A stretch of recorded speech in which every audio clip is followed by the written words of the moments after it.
Direto do plenário. Direto do plenário está novamente no ar, já com imagens do plenário do Supremo Tribunal Federal, o início da sessão plenária da tarde desta quinta-feira, acompanhando ao vivo direto do plenário.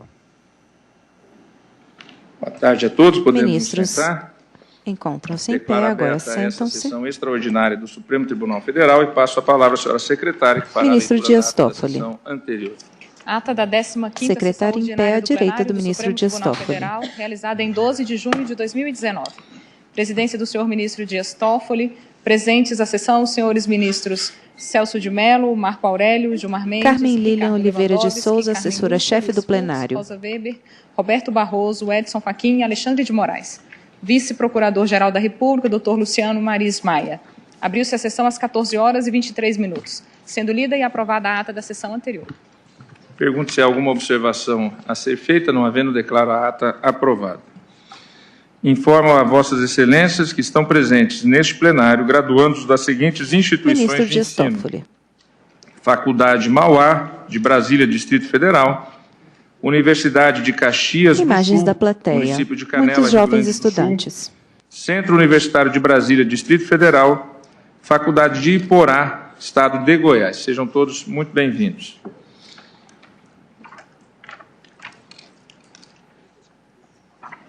Dando continuidade ao julgamento de ontem, apregou para continuidade de julgamento a medida cautelar em ação direta de inconstitucionalidade 6.121, procedente do Distrito Federal, sendo o relator o ministro Marco Aurélio, requerente Partido dos Trabalhadores, interessados, Presidente da República e Amici Curiae, Movimento Nacional dos Direitos Humanos, Associação Brasileira de Gays, Lésbicas e Transgêneros e Defensoria Pública da União.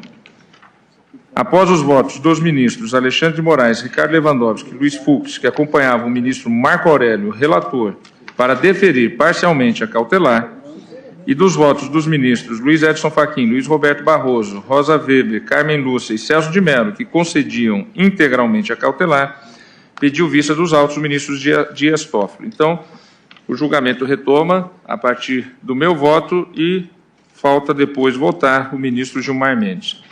Eu tenho voto, bem estudado o caso, analisado as discussões de ontem, vou pedir vênia divergência para acompanhar o ministro relator concedendo parcialmente a cautelar. Como vota o ministro Gilmar Mendes? Presidente, como se viu, cuida-se de ADIM proposta em face dos artigos 1º, parágrafo 1º... Ministro Gilmar Mendes, à esquerda. Plateia ao fundo. 59, de 11 de abril de 2019, sob argumento de manifesta ofensa à competência legal. O relator, ministro Marco Aurélio, proferiu decisão monocrática com o seguinte dispositivo: atentem para a organicidade do direito, em especial dos procedimentos alusivos ao itinerário processual. Vossa Excelência me permite, não foi individual, não, foi Ministro voto Marco no Aurélio. plenário. Ah, não, sim. Não, eu digo quanto à decisão, Não foi ato individual. o voto já foi acolhido. Continua, ministro A Gilmar Mendes. inviabilidade de haver em processo objetivo no curso do ano judiciário, quando o colegiado realiza sessões semanais, atuação mediante pronunciamento individual, ante a competência do Pleno para deferimento de medida cauteladora, exigida a maioria absoluta de 6 votos. Considerada a urgência da causa de pedi-la lançada na peça primeira e levando em conta o previsto no artigo 5º, cumpre submeter ao plenário o pedido de implemento de liminar. Libera o processo para inserção na pauta dirigida do Pleno na forma do artigo 10. Sem prejuízo de eventual designação pela presidência da data de julgamento da medida cautelar, providencie no prazo de 5 dias as informações. Com o recebimento, colham a manifestação da Advocacia Geral e o parecer da Procuradoria-Geral da República em 3 dias. Alega-se inconstitucionalidade formal, pois pretendeu-se, mediante decreto presidencial, extinguir colegiados que contam com a expressa previsão legal em usurpação de iniciativa reservada a usar a expressão, incluídos aqueles mencionados em leis, nas quais não conste a indicação de suas competências ou dos membros que o compõem. Sugere, de igual modo, inconstitucionalidade material por suposta violação ao princípio da segurança jurídica e ao princípio da participação popular. O relator admitiu o Movimento Nacional dos Direitos Humanos como terceiro interessado no processo. Manifestação da AGU pelo indeferimento da medida cautelar requerida. Eu repasso, presidente, a questão dizendo o seguinte: a pretensão autoral de invalidação da norma impugnada sustenta-se na argumentação de que o decreto teria usurpado competências atribuídas ao Congresso Nacional, uma vez que a criação e extinção de órgãos da administração pública seria matéria reservada à lei em sentido formal. O parâmetro de controle invocado é composto por disposições do texto constitucional que firmam a imprescindibilidade de lei em sentido estrito para dispor sobre a organização do Estado. Nesse sentido, argumenta-se que o decreto 9759 teria infringido de forma direta os artigos 48, inciso 11, 84, 6, todos da Constituição Federal. Abaixo transcritos. Eu transcrevo o texto quanto à competência do Congresso Nacional. Diz, no inciso 9, organização administrativa judiciária do Ministério Público, da Defensoria Pública, da União, dos Territórios, organização judiciária do Ministério Público do Distrito Federal. E compete privativamente ao Presidente da República dispor, mediante decreto, inciso 6º, organização, funcionamento da administração federal, quando não implicar aumento de despesa, nem criação ou extinção de órgãos públicos. Extinção de funções ou cargos públicos quando vagos. E o artigo 88, a lei disporá sobre a criação e extinção de ministérios e órgãos da administração pública. A questão suscitada, portanto, relaciona-se aos limites da função regulamentar do chefe do Poder Executivo e ao alcance conformativo do princípio da separação de poderes.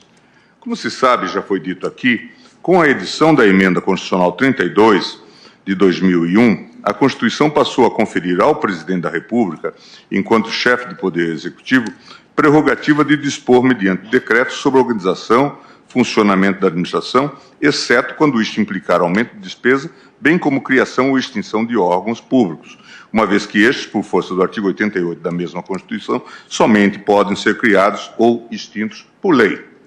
Evidentemente, o exercício do poder regulamentar, neste caso, é também um poder político com competência própria, que se reveste de uma autoridade igual à dos atos dos demais órgãos do Estado. Todavia, não pode o Executivo invadir a órbita de atribuição dos demais poderes do Estado. Caso o Legislativo estabeleça a norma que julga adequada à regência de determinado assunto, não havendo geral no do sistema plenário, da ministros reunidos em mesa em formato fica interditado o exercício em contrário Ministro Gilmar do Mendes poder está à esquerda. regulamentar. A compatibilização da figura do decreto autônomo com o princípio da separação dos poderes foi buscada por meio das limitações, com o máximo grau de restrição ao uso desta tipologia normativa. Essa é uma opção clara do texto constitucional.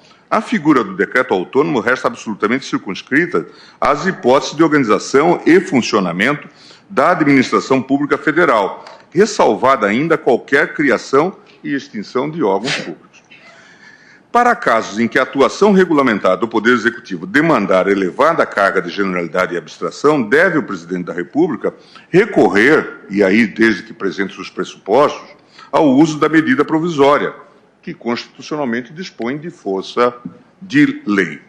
O que não pode ser admitido na ordem constitucional é a utilização da figura do decreto autônomo como modalidade precípua do exercício atípico da função legislativa. Doutor André, o Executivo não pode legislar por decreto. E essa é uma máxima que decorre do texto constitucional. Tal situação configuraria clara manipulação e obliteração do exame que é feito pelo Congresso Nacional nas hipóteses excepcionais de expedição de atos normativos pelo Poder Executivo, seja na forma do juízo de conversão de medidas provisórias, seja no exercício da sustação de atos do Poder Executivo que exorbitem o poder regulamentar. O célebre artigo 49, inciso 5º do texto constitucional de 88, que remonta à Constituição de 1934. Eu passo, então, ao passo seguinte, que é a impossibilidade de extinção de colegiados mencionados em lei, objeto do debate já ontem, perfilhado a partir do voto do relator, ministro Marco Aurélio. E digo, no plano da constitucionalidade formal, entendo que o decreto, de fato, não poderia determinar a extinção de colegiados que foram originalmente instituídos em lei. Esse tipo de extinção seria claramente atentatório ao paralelismo das formas e à própria força normativa do princípio da legalidade da administração pública. Portanto, nenhuma dúvida de que o decreto não poderia extinguir colegiados criados por lei. Assim, não há maiores dificuldades em se entender que a extinção infralegal de colegiados instituídos por ato normativo primário violaria diretamente a Constituição. A questão se torna mais complexa, no caso em tela, porque após o ajuizamento da presente ADIM, em face do decreto 9759, de 11 de abril de 2019, sobreveio a edição do decreto 9759, de 30 de maio de 2019, que alterou a redação da norma cuja inconstitucionalidade estava sendo impugnada no presente feito. Com a nova redação dada pelo decreto 9759, de 30 de maio de 2019, ficou explícito que as extinções limitam-se àqueles colegiados que haviam sido instituídos por norma infralegal, leia-se, por decreto, ato normativo inferior a decreto e ato de outro colegiado. Transcreve-se a nova redação da norma impugnada, que tem lá no parágrafo 2º a seguinte expressão: aplica-se o disposto no parágrafo 1º aos colegiados instituídos por ato infralegal, cuja lei em que são mencionados nada consta sobre a competência ou a composição. Fica claro, portanto, que a nova redação da nova impugnada excluiu da extinção generalizada os colegiados que foram instituídos em lei. Contudo, na linha do que já foi decidido pelos demais ministros que me antecederam, entendo que os efeitos extintivos determinados pelo decreto não podem recair sobre colegiados que, embora não tenham sido instituídos por ato infralegal, foram de algum modo consagrados ou mencionados em lei em sentido estrito. Usando uma expressão do direito comparado, é como se eles tivessem sido incorporados ao estatuto legal. Isto porque, nessas hipóteses, o legislador acabou por convalidar a instituição do colegiado originalmente, que originalmente operou-se por decreto. Desse modo, tolerar a extinção do colegiado significaria desrespeitar a vontade do legislador em alguma medida, o que não pode ser admitido ante o princípio da separação dos poderes e a própria excepcionalidade do uso do decreto autônomo. Assim, em linha à proposta do voto do eminente relator, entendo que devemos declarar a inconstitucionalidade, ou pelo menos conferir interpretação conforme a Constituição, ao artigo 1º, parágrafo 2º do decreto acima transcrito, já que tal dispositivo pretende afirmar que as extinções afetam os colegiados que tenham sido mencionados em lei. Eu passo a um outro ponto que agora trata da linha divergente, inaugurada pelo ministro Fachin, que é da impossibilidade de equiparação de colegiados a órgãos para efeito de incidência do artigo 84.6, a linha A da Constituição. Eu passo essa questão no direito administrativo e eu estou, então, dizendo o seguinte: a discussão sobre o significado da expressão órgão no texto constitucional enfrenta essas dificuldades de aderência ao fenômeno da criação de colegiados de participação popular, afigura-se como uma realidade que escapa à classificação estanque dos conceitos do direito administrativo tradicional. Sobre esse ponto, por isso, estou pedindo vênia para não acompanhar essa divergência aberta. Isso porque o conceito de órgão secularizado na doutrina do direito administrativo brasileiro diz respeito a estruturas integrantes de pessoas jurídicas de direito público, sem personalidade jurídica, que recebem atribuições com a finalidade de especialização em relação à própria entidade que integram. E aí eu repasso aqui, na doutrina, cito o trabalho de Lucas Furtado, a propósito do assunto, de José dos Santos Carvalho Filho, que diz no mesmo sentido, que define órgão como compartimento da estrutura estatal a que são cometidas funções determinadas, sendo integrado por agentes que, quando as executam, manifestam a própria vontade do Estado. Dadas essas balizas conceituais, apresento dificuldade em identificar que os colegiados atingidos pelo Decreto 9759 configurariam órgãos para o efeito de um juízo revisional da norma em sede constitucional. Isso porque tais estruturas, na realidade, não apresentam a vontade das respectivas pessoas jurídicas que integram e nem são compostos por agentes responsáveis pelo exercício de uma potestade pública.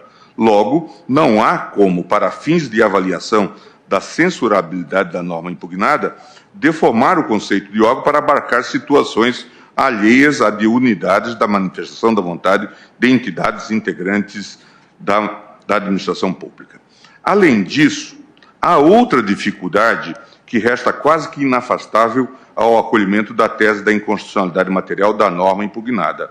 Trata-se da instituição, no artigo 84, inciso 6, a linha A da Constituição Federal, de uma verdadeira cláusula de paralelismo de formas. O dispositivo veda o uso de decretos autônomos tanto para a criação quanto para a extinção de órgãos públicos. Desse modo, conformar a aplicação do dispositivo constitucional para vedar a possibilidade de extinção de colegiados por decreto significaria, contrário do senso, declarar a inconstitucionalidade de colegiados que foram originariamente instituídos por ato normativo infralegal. Eu passo ao ponto seguinte, e já caminho para o final do meu voto, presidente, dizendo o seguinte: da necessidade de observância das melhores técnicas de legística no exercício da discricionariedade. Plenário julgação contra dispositivos do decreto que extingue colegiados da Administração Pública Federal direta, autárquica e fundacional. Alemão, Arraes, que diz que legislar voto ao ministro Gilmar Mendes. Humano. E há uma outra expressão, também ajustada a esse fenômeno, que de Vitor Nunes Leal. Ele dizia: tal é o poder da lei, no texto muito conhecido, técnica legislativa, que a sua elaboração, e aqui lei em sentido geral, que a sua elaboração reclama precauções severíssimas. Quem faz a lei é como se estivesse condicionando material de explosivos. As consequências da imprevidência ou da imperícia não serão tão espetaculares e quase sempre, só de modo indireto, atingirão o manipulador, mas podem causar danos irreparáveis. Acho que neste decreto nós tivemos algum tipo de aprendizado. Norma mal feita causa confusão. No mínimo. Então, estou dizendo, na condição de chefe do Poder Executivo, o Presidente da República, inegavelmente, goza de discricionariedade para definir a estruturação interna da administração pública. Tal discricionariedade envolve reorganizar continuamente as funções estatais ao longo do aparelho burocrático a ser gerido. Nesse sentido, é sensível à alegação da União de que a extinção dos conselhos se insere em um processo de racionalização do fundamento da administração pelo governo. Por outro lado, tal discricionariedade não se traduz em uma liberdade absoluta e irrestrita que permita que o chefe do Poder Executivo se valha da figura do decreto autônomo sem ter que observar as responsabilidades típicas da função legiferante. O incômodo jurídico que advém da norma impugnada diz respeito menos ao seu efeito jurídico concreto, que, caso vencida a proposta do eminente relator, restará limitado aos colegiados que não encontram menção em lei em sentido formal. O que mais preocupa é, sem dúvida, o modus de aniquilamento dos colegiados, e isso veio à tona no parecer da Procuradoria-Geral, que, no presente caso, tomou a forma de extinção ampla e quase que irrestrita de colegiados, sem que fosse possível extrair da decisão do governo uma motivação racional baseada em evidências e na compreensão responsável do alcance e da medida. Aqui se exterioriza antes de tudo, uma clara deficiência de logística na elaboração da norma impugnada. O conhecimento das sistemáticas de produção de atos normativos, a propósito, é matéria da mais alta relevância e que, infelizmente, ainda carece de um aprofundamento na doutrina brasileira. No direito comparado, faço referência aos trabalhos do professor Carlos Blanco de Moraes, que se dedicou intensamente a essa matéria com a publicação da clássica obra Manual de Legística, Critérios Científicos e Técnicos para Legislar Melhor. Quando de minha atuação perante a subchefia de Assuntos Jurídicos da Presidência da República, busquei contribuir para o aprimoramento das técnicas de produção de atos normativos no âmbito do Poder Executivo, respaldando as melhores práticas de legísticas no Manual de Redação da Presidência da República. Os resultados deste trabalho foram possibilitados graças a um árduo esforço da comissão encarregada de elaborar a primeira versão do documento, então composta pela minha pessoa e pelo secretário à época, hoje embaixador, Nestor Foster, Carlos Eduardo Cruz de Souza, Heitor Duprá, Tarcísio Carlos de Almeida Cunha, João Bosco Martinato, Rui Ribeiro de Araújo, Luiz Fernando Panelli César, Roberto Furlan Ardengue, além da revisão atenta do professor Celso Pedro Luft. Hoje, em sua terceira edição, o Manual de Redação da Presidência da República fixa como requisito básico da atividade de elaboração normativa o imperativo de o chefe do Poder Executivo atender a um esforço de clareza, precisão e determinação das normas. Consta do referido manual uma recomendação que considero da mais absoluta aderência à situação que presenciamos na norma impugnada nesta DIN. Peço vênias para fazer a leitura da advertência expressa no referido manual, hoje Manual da Presidência da República, Manual de Redação de Atos Normativos da Presidência da República. Os riscos envolvidos na elaboração normativa exigem cautelas daqueles que se ocupem desse processo. Eles estão obrigados a colher informações variadas sobre a matéria que deve ser regulada e a realizar uma pesquisa que não pode ficar limitada a aspectos estritamente jurídicos. É necessário realizar minuciosa investigação nos âmbitos legislativo, doutrinário e jurisprudencial. A análise da repercussão econômica, social e política do ato legislativo, e aqui é ato normativo em geral, é igualmente imprescindível. Somente a realização dessa pesquisa, que demanda a utilização de conhecimentos interdisciplinares, poderá fornecer elementos seguros para a escolha dos meios adequados para atingir os fins almejados.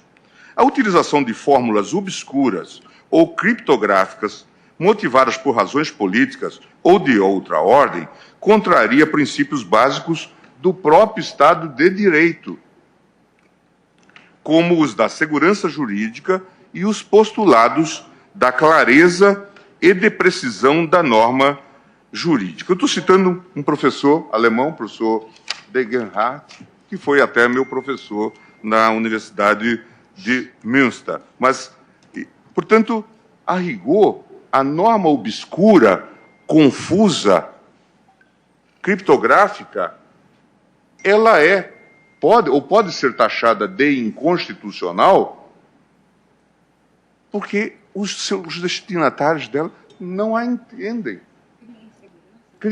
e produz uma insegurança jurídica. O princípio da segurança jurídica, prossigo nesse texto do manual, elemento fundamental do Estado de Direito, exige que as normas sejam precisas e claras, para que o destinatário das disposições possa identificar a nova situação jurídica e as consequências que dela decorrem. As formulações obscuras, imprecisas, confusas ou contraditórias devem ser evitadas. Isso está no Manual de Redação da Presidência da República, 2018, página 111.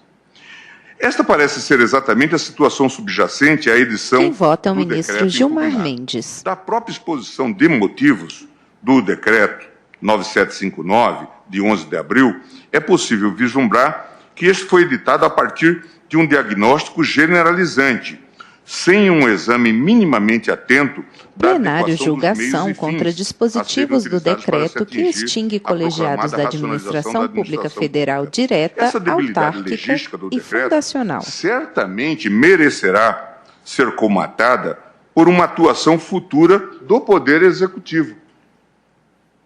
É quase que inevitável a edição de novo decreto, para esclarecer as situações de perplexidades que já graçam na esplanada dos ministérios e em todos os lugares.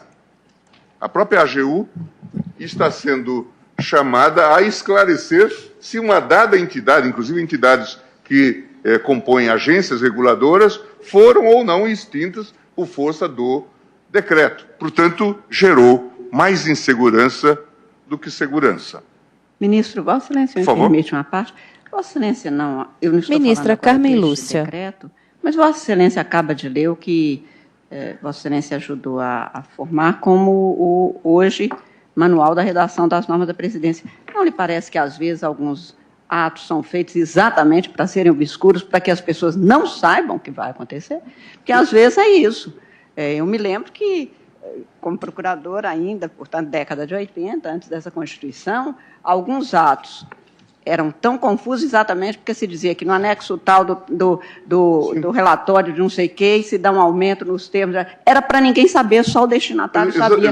Então, o que Vossa Excelência parece ter formulado como proposta, que acabou agora como parâmetro e que precisa de ser observado, é que, numa democracia, normas têm que ser claras, elas podem ser questionadas, legitimadas ou não podem ser obscuras, porque é o que Vossa Excelência acaba de afirmar, é manter isto que já foi prática. No coronelismo em chá de voto, o Vitor Nunes Leal traça isso. Normas que só entendia quem fez e o destinatário. Sim. Apenas muito obrigada pelo não, é verdade. E por isso que o professor Degenhardt, nesta passagem, diz, uma norma que não se entende, ela é inconstitucional por lesar um dos postulados da segurança jurídica, não é? Um dos postulados do Estado de Direito. Mas então eu estava dizendo, essa debilidade legística do decreto certamente merecerá ser comatada por uma atuação futura do Poder Executivo. Ainda que seja bastante difícil a enumeração, e eu entendo, de todos os colegiados que integram a administração, talvez tenha sido essa a dificuldade, não é? Que integram a administração, eles vão surgindo, e depois não se sabe agora, né, ter-se-ia que fazer um inventário completo para poder listá-los, não é? Talvez impossível. O Poder Executivo certamente terá que, em um momento posterior, esclarecer o alcance do Decreto 9759. É fundamental para a segurança jurídica que sejam especificados os colegiados que, de fato, serão extintos pela medida. Apenas a título de obter dictum e já à guisa de conclusão, gostaria de ressaltar a advertência de que o manejo do decreto autônomo pelo chefe do Poder Executivo deve restar absolutamente circunscrito, repito, absolutamente circunscrito às hipóteses de organização e funcionamento da administração pública federal, ressalvada ainda qualquer criação e extinção de órgão público. Em nossa ordem constitucional, ante o princípio da separação dos poderes, jamais poderá ser admitido o uso do decreto autônomo para se manipular a atipicidade da função legiferante atribuída ao Poder Executivo. Portanto, não é possível, apesar de talvez alguns considerarem desejável, governar per decretum. O decreto tem parâmetros claros no texto constitucional. Também considero necessário advertir que o Poder Executivo deve estar atento aos riscos envolvidos na elaboração normativa. Nesse sentido, em respeito às melhores técnicas redacionais consagradas em nosso ordenamento, devem ser evitadas formulações obscuras, imprecisas, confusas ou contraditórias. É extremamente importante que a edição do ato normativo preze pela segurança jurídica e seja acompanhada, na medida do possível, da análise cuidadosa das repercussões das medidas propostas. Assim, ressalvando a minha preocupação com as debilidades já demonstradas em relação à norma impugnada, voto no sentido proposto pelo eminente relator para deferir parcialmente a medida cauteladora, a fim de, suspendendo a eficácia do parágrafo 2º do artigo 1º do Decreto 9759, na redação dada pelo Decreto 9.812 de 2019, afastar, até o exame definitivo desta ação direta de inconstitucionalidade, a possibilidade de ter-se a extinção, por ato unilateralmente editado pelo chefe do Executivo, de colegiado cuja existência encontre menção em lei em sentido formal, ainda que ausente expressa referência sobre a competência ou composição. É como voto. Então, Vossa Excelência acompanha o relator. Então, eu proclamo que, por maioria, foi concedida parcialmente a medida cautelar, vencidos os ministros Luiz Edson Fachin, Roberto Barroso, Rosa Weber, Carmen Lúcia e Celso de Mello. Em parte, né, presidente? Concedida em parte. Ah, tá. Vencidos os ministros que concediam integralmente a cautelar. Ministro Luiz Edson Fachin, Roberto Barroso, Rosa Weber, Carmen Lúcia e Celso de Mello. À esquerda do presidente Toffoli, para continuidade de julgamento, Raquel Dodge apregou em conjunto a ação direta da inconstitucionalidade por omissão número 26, de relatoria do ministro Celso de Mello, sendo requerente Partido Popular Socialista, interessado Congresso Nacional, Presidente da República e vários amici curiae identificados. Mandado de injunção 4.733, de relatoria esse do ministro Luiz Edson Fachin, sendo impetrante a Associação Brasileira de Gays, Lésbicas e Transgêneros, a BGLT, impetrado o Congresso Nacional, interessado União e também vários amici curiae. Na ação direta da inconstitucionalidade por omissão, o julgamento encontra-se na seguinte situação. Preliminarmente, o tribunal, por maioria, decidiu pelo prosseguimento do julgamento, nos termos do voto do ministro Celso de Mello. Vencidos os ministros Marco Aurélio Dias Toffoli, presidente. Na sequência, após os votos dos ministros Rosa Weber e Luiz Fux, que acompanhavam o relator, conhecendo em parte da ação direta de inconstitucionalidade por omissão, para nessa extensão julgá-la procedente, o julgamento foi suspenso para a continuidade. No mandado de injunção, após os votos dos ministros Rosa Weber e Luiz Fux, que acompanhavam o ministro Luiz Edson Fachin, relator, julgando procedente o mandado de injunção, o julgamento foi suspenso para a continuidade na data de hoje. E, na sequência, então, vota a ministra Carmen Lúcia, a quem passo a palavra. E diria ao ministro Luiz Fux que poderia assumir a presidência. Ministra Carmen Lúcia, vocês têm a palavra. Obrigada, presidente, senhor presidente. Ministra Carmen Lúcia, à esquerda, e plateia ao fundo. Ministro Celso de Mello, da ação direta de constitucionalidade por omissão, e ministro Edson Fachin. Ao lado da ministra, à esquerda, ministro Edson Fachin e Rosa Weber, e à direita, Gilmar Mendes e Celso de Mello. Presidente, eu não posso deixar de iniciar sem enaltecer o que seria despiciando, mas que não pode deixar de ser mencionado, os votos que foram proferidos, em especial pelos relatores, o voto do ministro decano, que é sempre uma fonte permanente de pesquisa, até por merecerem atenção não apenas em cada caso, mas também porque produzem vetores para os teóricos, pesquisadores, nas diferentes matérias que são trazidas a esta casa. No presente caso, não se tem uma situação diferente, ou talvez até tenha tido, pelo brilho mais que incomum do voto que foi proferido, nos mesmos termos, o voto do ministro Edson Fachin, num tema tão candente e de tanta gravidade para os direitos humanos. Realço, portanto, que esses votos conduzem todos nós a reflexões para além do que se contém nos autos.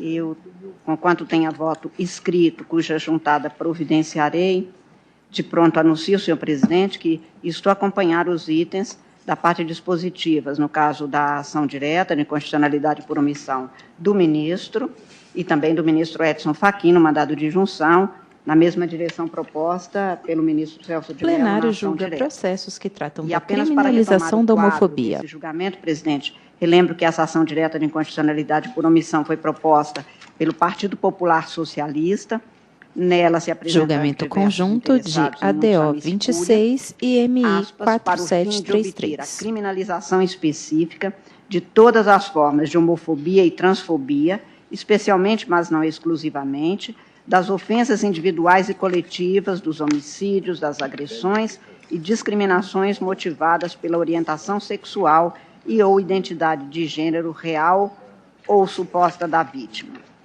O ministro relator, ministro Celso de Mello, concluiu seu voto na ação direta no sentido de reconhecer o estado de mora inconstitucional do Congresso Nacional na implementação da prestação legislativa destinada a cumprir o mandado de incriminação a que se referem os incisos 41 e 42 do artigo 5º da Constituição, para efeito de proteção penal aos integrantes do grupo LGBT, declarar a existência de omissão protetiva inconstitucional do Poder Legislativo da União, cientificar o Congresso Nacional para os fins de direito constitucional e dar interpretação conforme a Constituição em face dos mandados constitucionais de incriminação inscritos nos incisos 42 e 43 do artigo 5º da Constituição, para enquadrar a homofobia e a transfobia, qualquer que seja a forma de sua manifestação, nos diversos tipos penais definidos na Lei 7.716, de 89,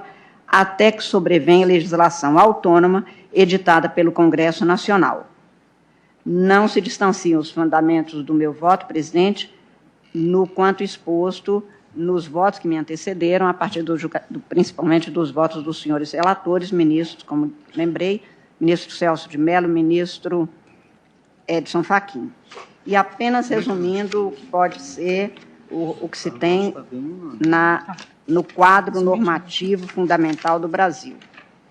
No preâmbulo da Constituição, que não tem força normativa, mas que, na minha compreensão, serve como uma orientação a demarcar o caminho pelo qual transita a interpretação das normas, tem-se que os representantes do povo brasileiro se reuniram em Assembleia Nacional Constituinte para instituir um Estado democrático destinado a assegurar o exercício dos direitos sociais individuais, a liberdade, a igualdade e a justiça como valores supremos de uma sociedade fraterna, pluralista e sem preconceitos, fundada na harmonia social e comprometida na ordem interna e externa com a solução pacífica das controvérsias.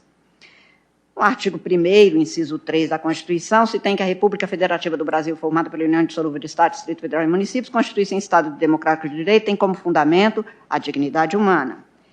No artigo 3º, inciso 4, se tem que são objetivos da República Federativa do Brasil, promover o bem de todos, sem preconceito de raça, sexo, cor, idade e qualquer outras formas de discriminação.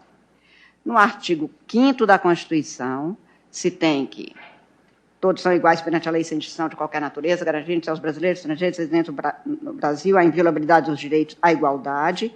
No seu inciso 3, ninguém será submetido a tratamento desumano ou degradante. No inciso 41, tantas vezes citados nos votos que me precederam este, a lei punirá de qualquer forma de discriminação atentatória a direitos fundamentais. E no inciso 42, a prática de racismo constitui crime inafiançável e imprescritível, sujeito à pena de reclusão nos termos da lei, e esta lei é a Lei 7.716, de 89. E no parágrafo 1º daquele artigo 5º se tem que as normas definidoras dos direitos e garantias fundamentais têm aplicação imediata. Com este quadro constitucional fundamental, portanto, com o texto jurídico básico fundamental do país, há de se perguntar por que 30 anos depois da promulgação e início de vigência, quantas e tantas mortes são levadas a efeito numa absurda discriminação atentatória aos direitos fundamentais daqueles que integram a comunidade LGBT, mas de todos os que com eles convivem de toda a sociedade brasileira, onde morre por assassinato pela sua condição de ser qualquer ser humano, todos os outros estão igualmente atingidos. Portanto, o que se nega aqui é o cabedal de direitos humanos de todos os brasileiros e não brasileiros, e não apenas aqueles que são abatidos como se fossem desprovidos da dignidade humana que lhe é inerente. E a pergunta com este quadro normativo e apenas com a exposição destas normas seria: o Estado brasileiro por onde anda?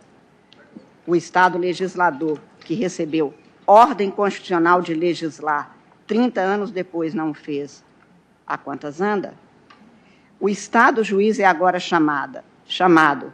Quem vota é a ministra Carmen Lúcia. Dispõe a Constituição também, estou lendo apenas textos expressos da Constituição.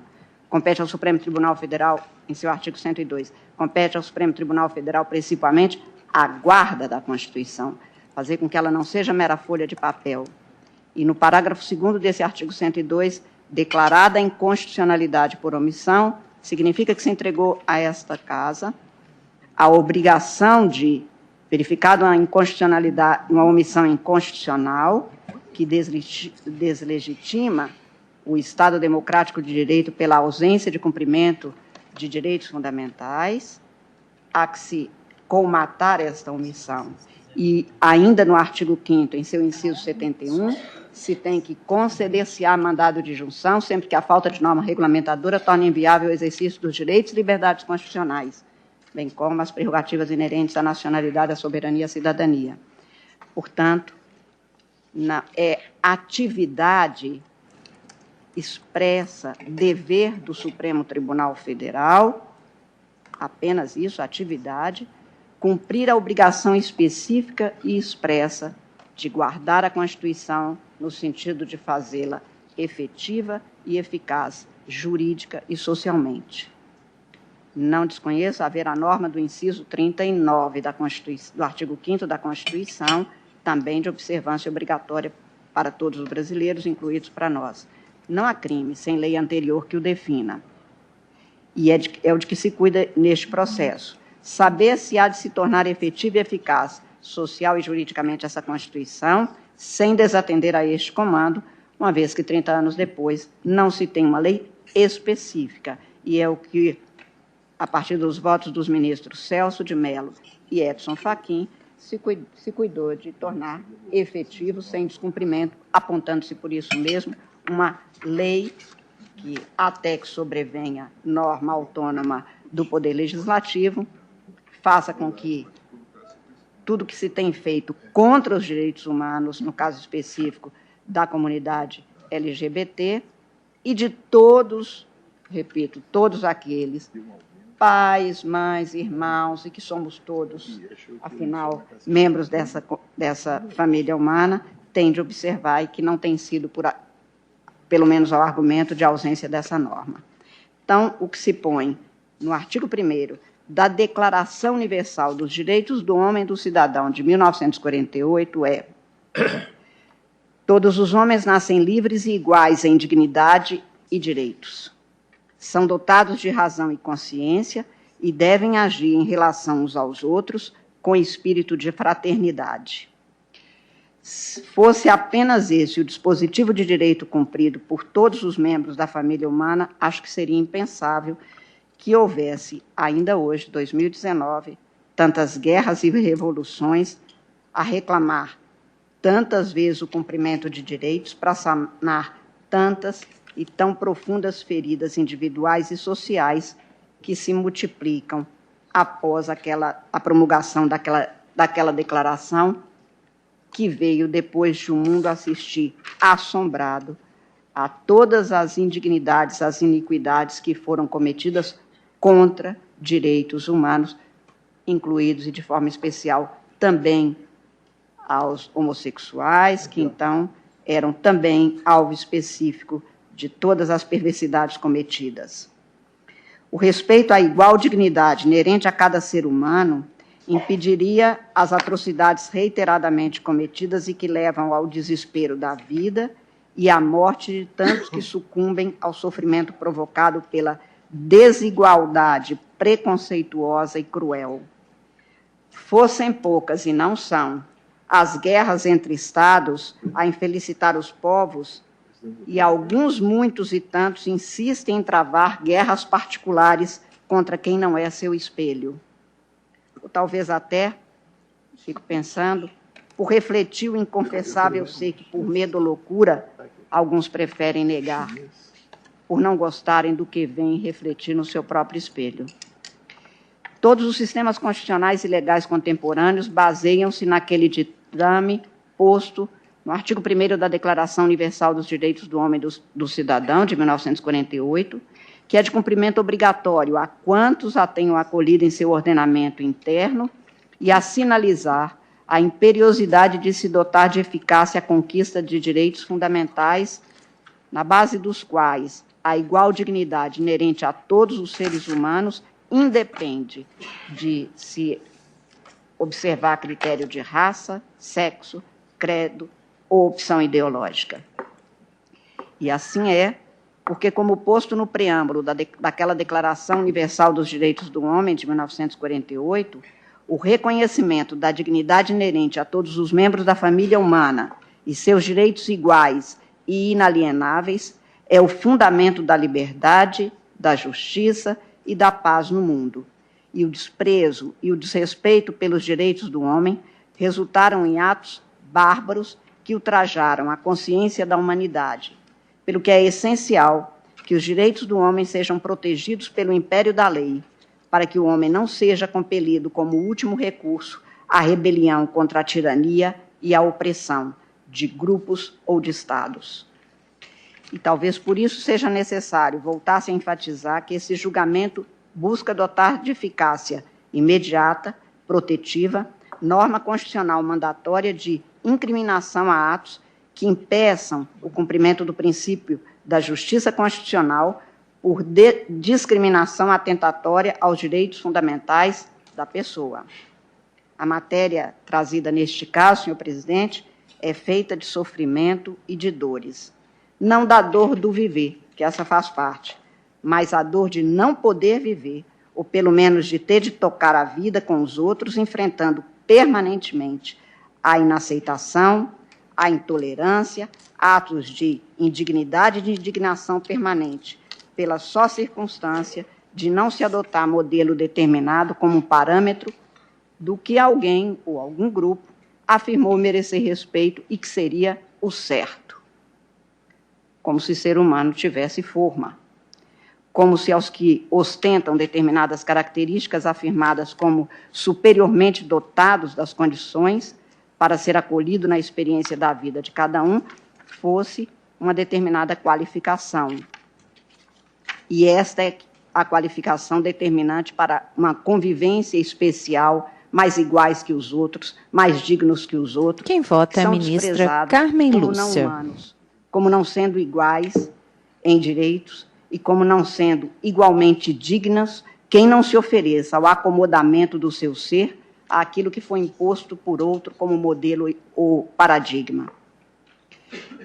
O plenário julga processos que tratam da criminalização da homofobia.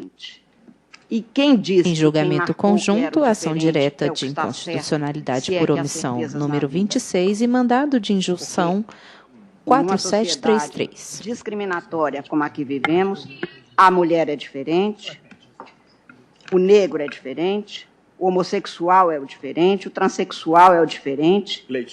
Diferente de quem traçou o modelo, porque tinha poder para ser o espelho e não o retratado.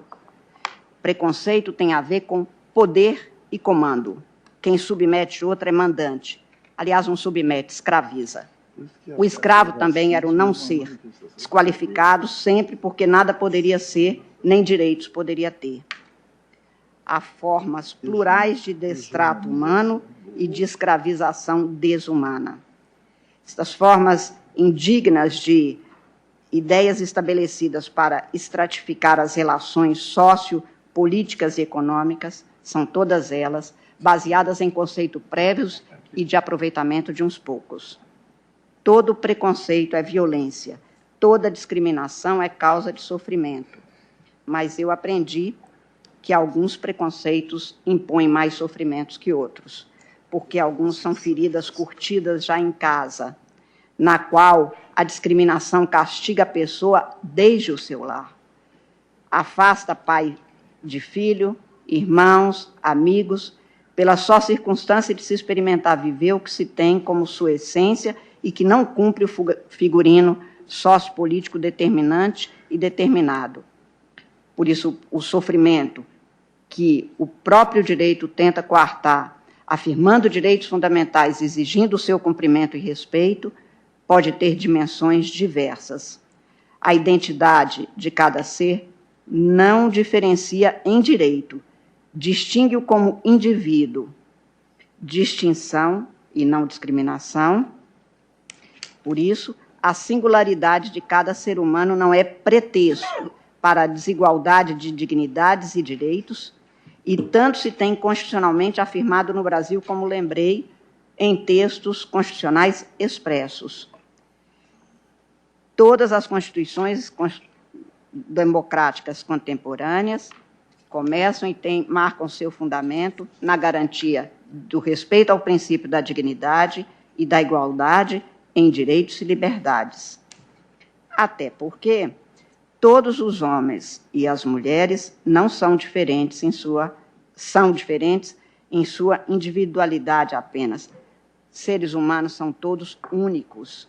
Por isso, para a convivência, há que se ter como dogma jurídico insuplantável serem eles iguais em direitos e em dignidade.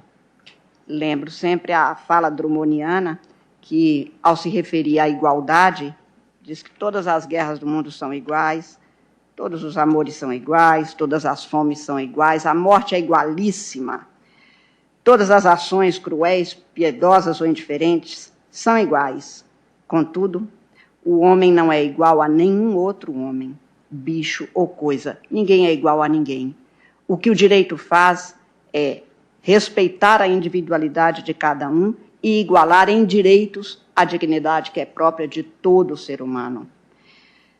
Por isso, eu estou a acompanhar o voto do ministro relator, presidente, como anunciei no início, e farei a juntada do meu voto que é alongado, neste caso, no qual se demonstra seu direito instrumento indispensável para proteger os direitos do ser humano em sua dimensão única, singular, que faz de cada qual o indivíduo dotado de dignidade, com consciência e razão, a tornar possível a convivência pacífica entre as pessoas.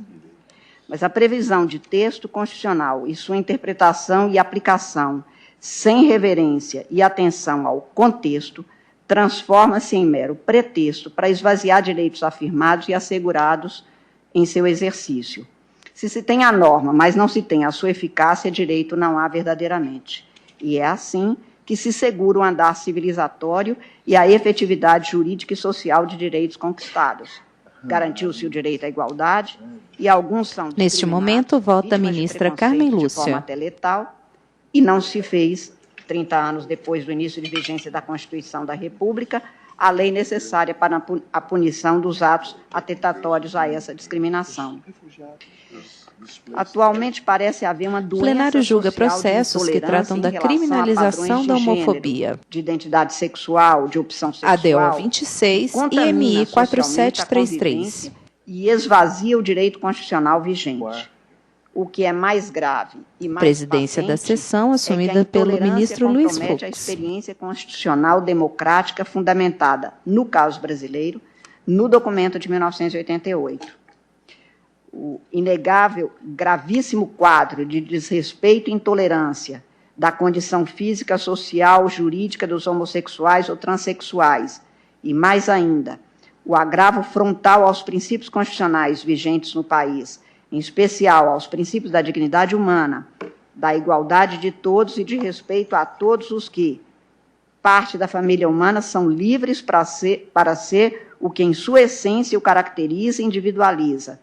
Na linha do que é encarecido pelos senhores ministros relatores, não poderia ser considerado constitucionalmente legítimo e válido comportamento estatal que deixasse em desvalia a norma constitucional determinante de criminalização das práticas contrárias ao respeito, à igualdade e à dignidade de cada um e de todos, e que, no caso das práticas homotransfóbicas, prevalecem ainda hoje em situação gravíssima, sem cuidado penalmente incriminador, segundo a eficiente proteção que os direitos e as liberdades asseguram de forma expressa no texto constitucional brasileiro.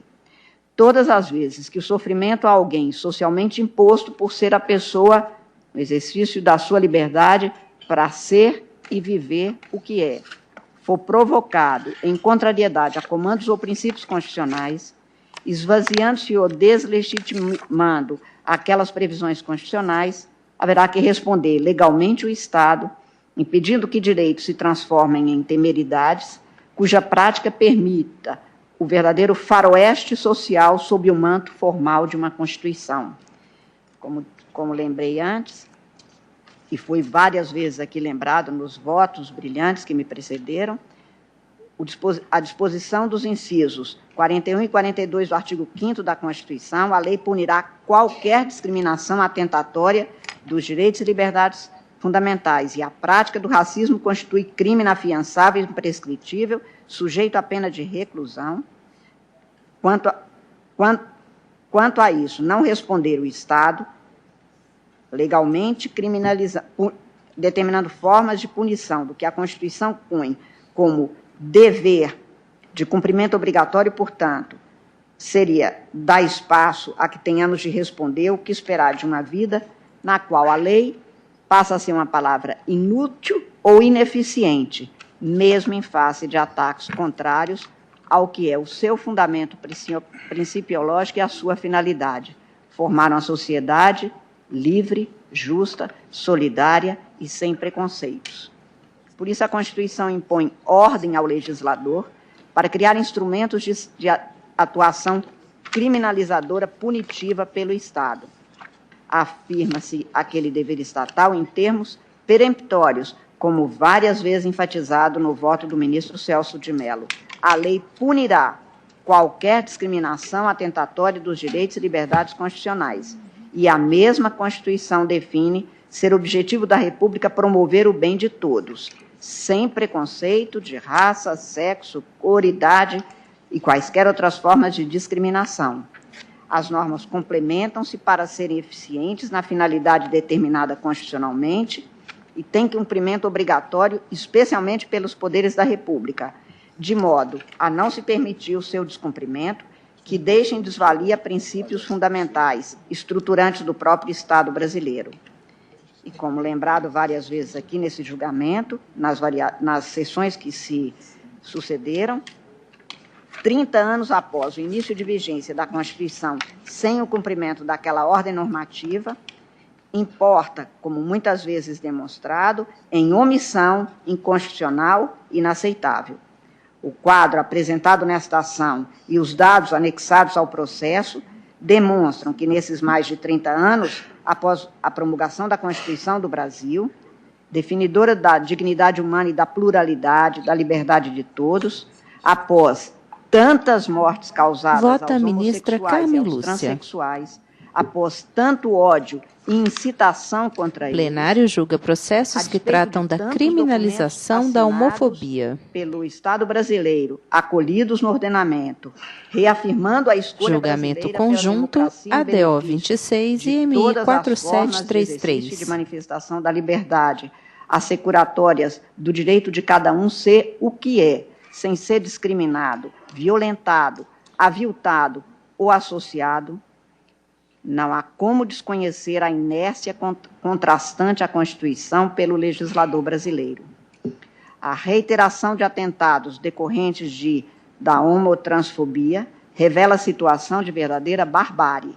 Supera-se o não aceitar o indiferente, quer-se eliminar o que se parece diferente fisicamente, psiquicamente, sexualmente. Negam-se às conquistas civilizatórias, empreende-se ostensivo caminho de retorno a formas bárbaras de sobrevivência, não de convivência, pela destruição dos diferentes ou contrários. Vale a força, nega-se o direito, prevalece a brutalidade, degradam-se os valores constitucionalmente afirmados. Documentos juntados neste processo e em manifestações, mesmo na tribuna, na sessão inaugural deste julgamento, demonstraram o inegável déficit legislativo em relação ao racismo em todas as suas formas, nas quais se há de incluir a homotransfobia.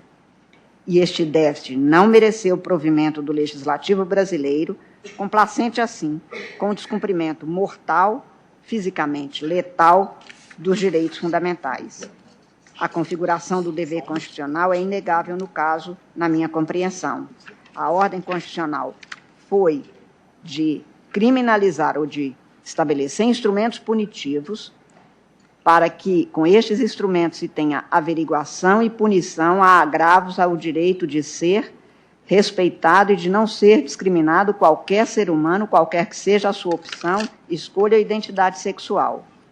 Tem se demonstrado faticamente o reiterado desrespeito a esses direitos fundamentais, com a clamorosa intolerância a anular a efetividade do princípio da dignidade humana, a se compadecer com todas as formas de discriminação que leva a assassinatos, especial aqui, enfatizados os integrantes da comunidade LGBT, e por isso, para não mais haver como se deixar,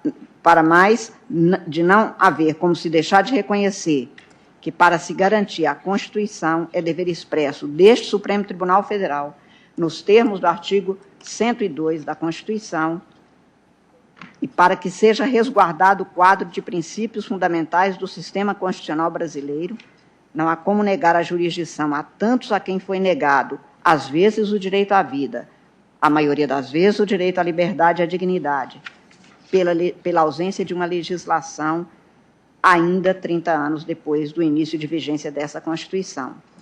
O que não foi promovido pelo Estado legislador no estrito cumprimento de um dever, e enfatizo que há um movimento do Congresso Nacional no sentido de colmatar esta falha, ou esta falta, e não tenho nenhuma dúvida das dificuldades que se põem num colegiado tão maior no sentido de números e de diferenças de visões de mundo, que é o Congresso Nacional, para se chegar à lei que a Constituição exige que seja feita, mas o que não é promovido pelo Estado legislador, dissolvendo a possibilidade de implementação de um dos objetivos da República Federativa do Brasil, pela ausência de norma imprescindível para coibir penalmente qualquer forma de discriminação, há inércia inconstitucional que não pode prevalecer sob o palio da obrigação jurisdicional constitucional deste Supremo Tribunal. A tutela dos direitos fundamentais há de ser plena para que a Constituição não se torne mera folha de papel. Mas a reiteração demonstrada dos numerosos atentados contra os integrantes da comunidade LGBT demonstra a imprescindibilidade de dotar-se o direito positivo de instrumentos legais aptos a inibir ou punir o que contraria os direitos fundamentais, tornando destituídos de eficácia os princípios e comandos havidos na Constituição da República. A omissão inconstitucional, no caso, revela-se patente. É certo que o preconceito não se resolve pela norma, mas o assassinato, distrato, violência por causa e com base em discriminação não pode ser acolhido sem norma penalmente incriminadora da conduta preconceituosa e contrária aos princípios constitucionais expressos, implícitos e às normas internacionais tuteladoras da dignidade humana, da igualdade e da liberdade em toda a dimensão. Direitos sem proteção e sem coibição necessária dos atos que lhes são contrários não têm legitimidade, menos ainda eficácia. A Constituição brasileira impede hierarquias sociais fundadas na condição individual de cada ser humano. O tratamento atentatório a direitos fundamentais joga por terra qualquer valor de humanidade, de dignidade, de apreço às liberdades, como tantas vezes anotados nos votos apresentados neste julgamento e conforme se tem na letra expressa da Constituição. É de se anotar que o parágrafo 1º do artigo 5º da Constituição prevê que as normas definidoras dos direitos e garantias fundamentais têm aplicação imediata. Daí ser incontrastável, na minha compreensão e com as vênias de compreensões contrárias, a conclusão a que chegou o eminente relator da ação direta de inconstitucionalidade por omissão, no sentido de enquadrar-se na espécie, na tipificação do crime de racismo, que conta com norma expressa no sistema normativo brasileiro, citei a lei número 7.716, e que pode e será aproveitada como fundamento das decisões a serem proferidas em casos nos quais a homotransfobia seja objeto do questionamento judicial, por se ter como prática de racismo social segregadoras e vulnerabilizadoras dos integrantes da comunidade LGBT, os atentados e condutas discriminatórias praticadas. Tanto, registre-se, não põe em desvalia o necessário e constitucionalmente assegurado direito ao exercício das manifestações de crenças ou religiões que são livres e cujos dogmas não são questionados nem podem pelo Estado. E sobre isso, senhor presidente, eu trago no meu voto escrito, que não vou ler, como disse, um tópico específico a fim de afastar qualquer dúvida sobre o respeito também ao direito fundamental à liberdade de crença, de manifestação de crença, de exercício das religiões. O que se põe em relevo no resguardo do direito constitucional de todos e de cada um a ser respeitado e cumprido é o de não atentar contra outrem pela opção de ser e de viver o que a sua identidade ou a sua orientação sexual o inclina a ser e a viver. O respeito às religiões, às manifestações das crenças de cada qual, em nada fica tocado pela presente decisão. Por tudo que foi exposto nos votos, como disse, brilhantes dos ministros relatores e de todos aqueles que me precederam, é que voto no sentido de acompanhar os votos dos ministros relatores, Celso de Mello na ação direta e do ministro Edson Fachin no mandado de junção, reconhecendo a mora legislativa inconstitucional para se incriminarem os atos atentatórios a direitos fundamentais relativamente aos integrantes do grupo LGBT e até que sobrevenha o cumprimento do mandado constitucional de incriminação estabelecido nos incisos 41 e 42 do artigo 5º da Constituição, enquadrar, como votado pelo ministro Celso de Mello, a homofobia e a transfobia como tipo penal definido na Lei 7.716 de 89. Estou, portanto, senhor presidente, acompanhando os ministros relatores. Então, eu anoto que, até ministro então, Luiz Fux. Julgaram procedente o mandado de junção os ministros Edson Fachin, relator, Celso de Mello, Alexandre de Moraes, Roberto Barroso, Rosa Weber, Luiz Fux e agora a ministra Carmen Lúcia. Faltam ainda se manifestar ministros Ricardo Lewandowski, Gilmar Mendes e Marco Aurélio. E o presidente, o ministro Toffoli. E o ministro Toffoli ainda.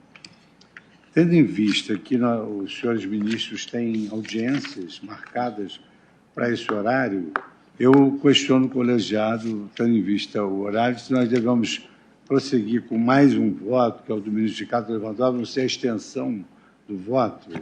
Presidente, realmente meu voto não é longo, mas tem uma certa extensão, e eu ponderaria a vossa exatamente pelo fato ministro que veiculou, Lewandowski. Ou seja, que nós temos audiência, seria conveniente, então, a meu sentir, que sobrestássemos a sessão. Tá bem. Então, eu, atendendo ao colegiado, eu declaro suspensa a sessão pelo tempo regimental, quando então voltaremos para colher os votos faltantes. Ministro Luiz Fux se levanta, assim como os outros ministros.